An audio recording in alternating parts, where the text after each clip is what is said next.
Muito bem, vamos ver como é que funciona então para o projeto NFE a questão do XML, do padrão XML, né, padrão adotado aí para o projeto da nota fiscal eletrônica.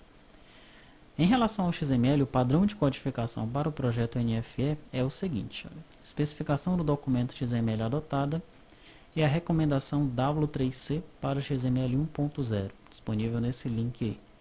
E a codificação dos caracteres será em UTF-8.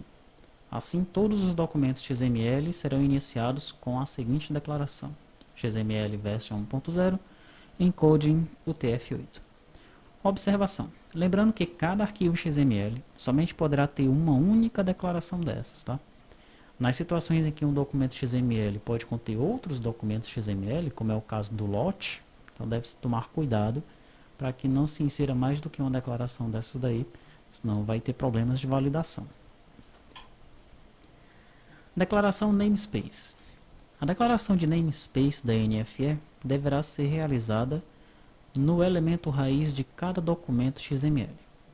Então, nós estamos vendo aí, NFE, XML namespace, aí vem qual é o namespace. Não é permitida a utilização de prefixos de namespace. Essa restrição visa otimizar o tamanho do arquivo XML. Então, no lugar dessa declaração aqui, olha, NFE, NFE, XML namespace, NFE, daí vem, né, qual é o namespace, deverá ser adotada essa daqui, ó. Você põe lá a tag NFE, XML namespace e o link em si, né, a URI aqui, tá? Então esse prefixo aqui não existe, esse prefixo não existe, ok? A declaração do namespace da assinatura digital deverá ser realizada na própria tag Signature. Então nós temos aqui um exemplo, né? XML version 1.0 encode UTF-8 aparece apenas uma vez no arquivo. Tá? Nós temos então aqui um env-nfe e o lote, iniciando um lote. Daí nós temos as NFS dentro desse lote, né? Temos aqui um, ó, NFE, temos duas, temos três NFE. Cada NFE tem o seu namespace, que é aquela mesma URI, ok? E a tag Signature tem o seu próprio namespace também, né? Apontando lá para um outro URI. Otimização na montagem do arquivo. Para que o arquivo gerado não fique muito grande ao ser enviado para a Cefaz, alguns aspectos devem ser analisados no momento da geração do arquivo XML. Não incluir zeros não significativos para campos numéricos. Não incluir espaços no início ou no final de campos numéricos e alfanuméricos. Não incluir comentários no arquivo XML. Não incluir anotação e documentação no arquivo XML. Então, são as tags Annotation e Documentation. Não incluir caracteres de formatação no arquivo XML.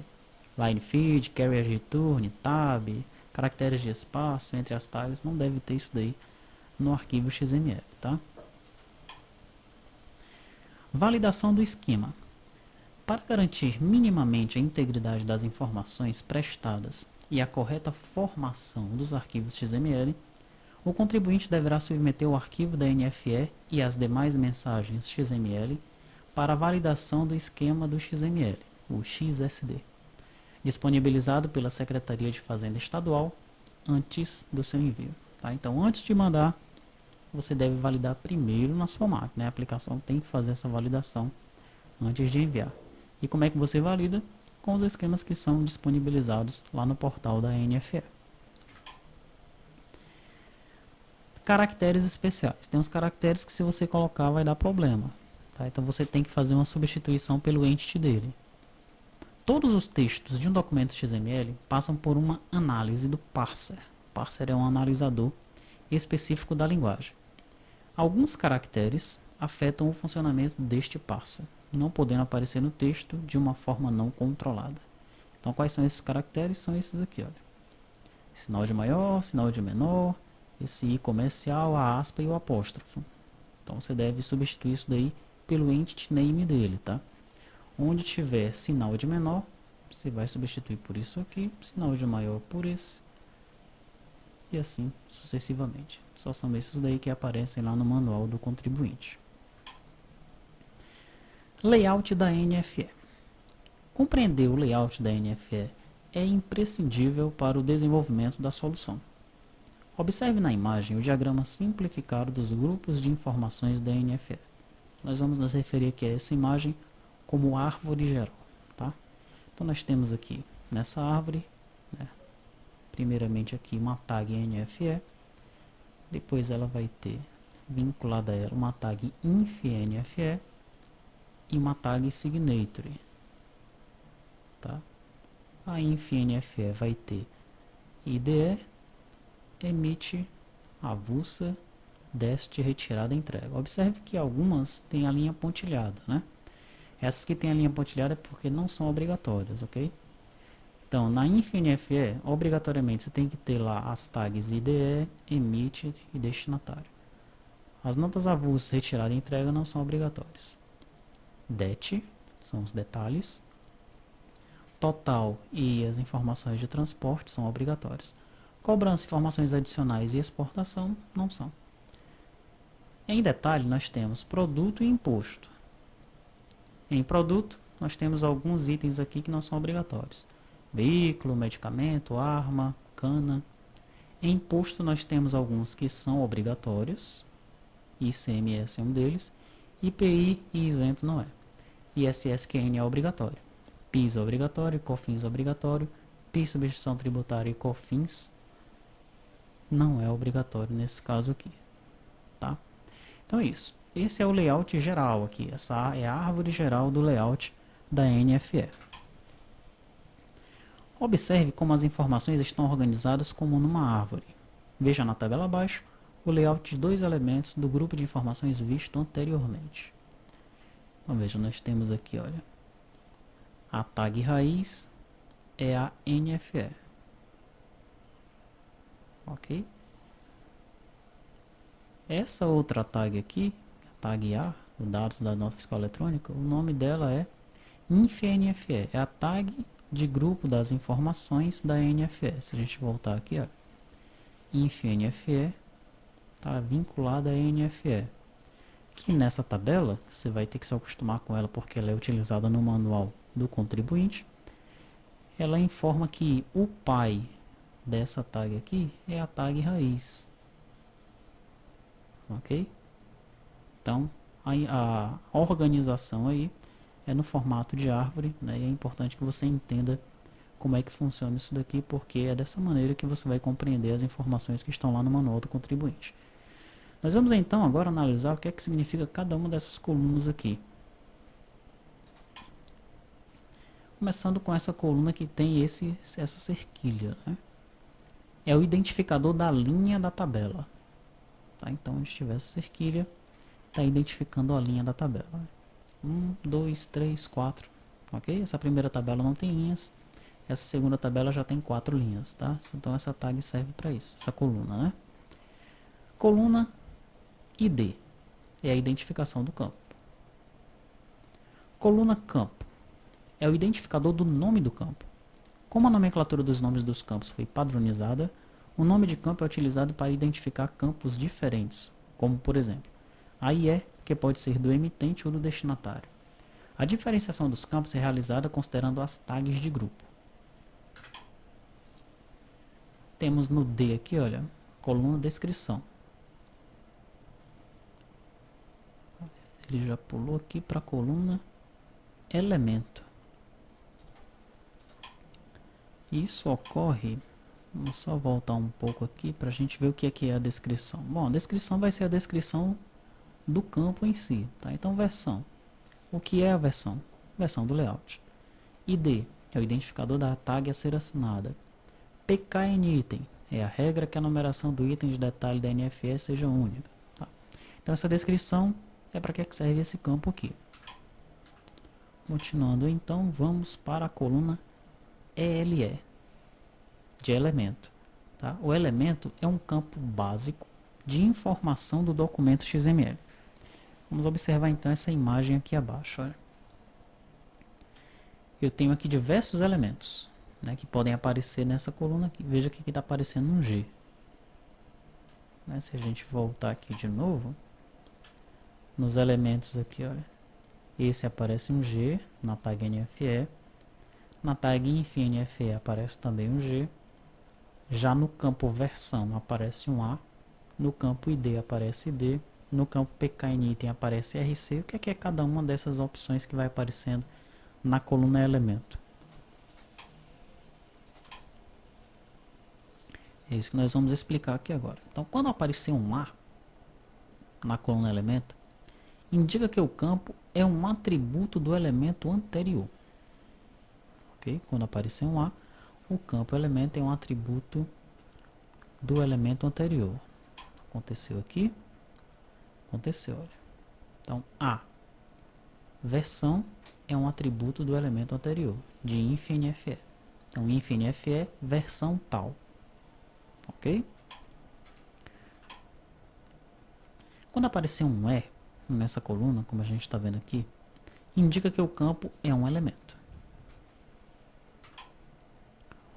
Quando aparecer CE, como nós estamos vendo aqui, ó, indica que o campo é um elemento que deriva de uma escolha. Tá? Então tem esse símbolozinho aqui. Esse símbolo indica que você vai fazer uma escolha e dependendo da escolha, o teu elemento vai ser esse ou esse aqui. Tranquilo? A opção Choice é utilizada para elementos de informação mutuamente exclusivos. Por exemplo, CPF e CNPJ. Dos dados cadastrais, para o qual deve ser informado o CNPJ ou CPF, no caso do exemplo aí. Então aqui você vai fazer uma choice, uma escolha, dependendo da escolha, a é CPF ou é CNPJ. Tá? No caso aqui, essa escolha ela gerou um CE, que é um choice element, né? um elemento de escolha, um elemento que vem de uma escolha. E aqui já criou um CG, que a gente ainda não viu o que é. Aqui, ó, tem um exemplo aqui, né? Indica que o campo é um elemento que deriva de uma escolha. E está aqui o exemplo exatamente do CPF e do CNPJ.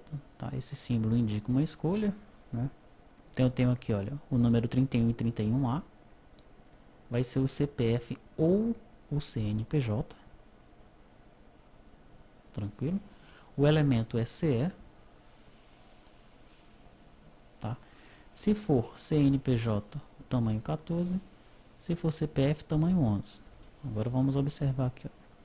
Informar o CNPJ do emitente, em se tratando de emissão de NFE avulsa pelo fisco, as informações do remetente serão informadas pelo grupo, informadas neste grupo.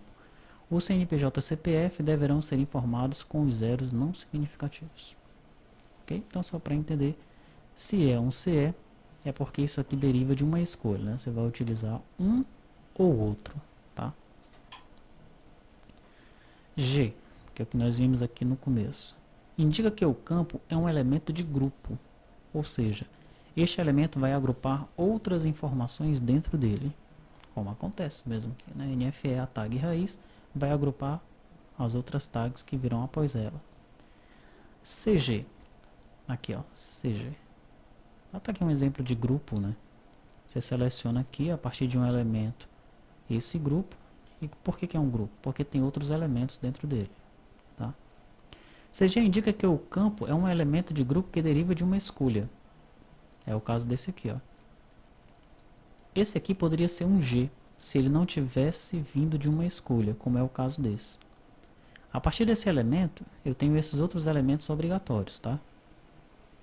Tenho esse E sozinho, tenho esse grupo, que tem outros dois elementos obrigatórios, e aqui eu tenho uma escolha. Por isso que aqui não aparece E e G, aparece CE, porque veio de uma escolha, aparece CG, porque veio de uma escolha. Dependendo da escolha, eu vou informar ou esse aqui. ID, está aparecendo aqui, ó, indica que o campo é um ID da XML 1.0. RC, que é o que aparece aqui embaixo, indica que o campo é uma key constraint, uma restrição de chave, para garantir a unicidade e presença do valor.